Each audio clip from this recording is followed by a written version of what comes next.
ვერაზე მოკლული 17 წლის ბიჭი ნიკოლოზ ღუნაშვილი არასრულწლოვანი კლინიკაში წუხელ გარდაიცვალა. მან სკოლა წელს დაასრულა და ცოტა ხნის წინ ჩააბარა ეროვნული გამოცდებიც. სტაბილურია ხორავას ქუჩაზე დაჭრილი კიდევ ორი ბიჭის ჯანმრთელობის მდგომარეობა, ისინი ჯერ კლინიკაში რჩებიან. ახალგაზრდებს ცეცხლი ნიკა კაპანაძემ გაუხსნა, ის წარსულში მრავალჯერ ნასამართლევია. კაფედან გამოსულ მოზარდებს დაკავებულის დედამ შენიშვნა მისცა. კაცმა კი მათი მისამართით არაერთხელ გაისროლა.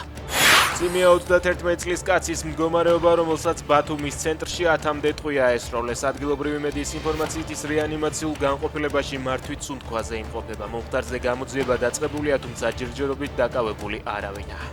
ანეულში კაცმა ცოლი დაჭრა, დაპირისპირებისას დაზიანებები მიიღო ბრალდებულის დედამაც. დაშავებულები კლინიკაში გადაიყვანეს. მომხდარზე გამოძიებაა დაწყებული, კაცი დაკავებულია, მას 13 წლამდე პატიმრობა ემუქრება.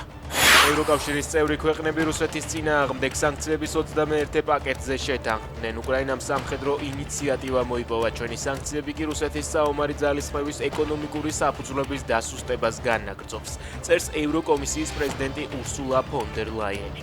მისივე ინფორმაციით, სანქციების თავდაპირველი სამიზნე ის გემები იქნება, რომლებიც რუსეთის ჩრდილოვან ფლოტს დახმარებას უწევენ.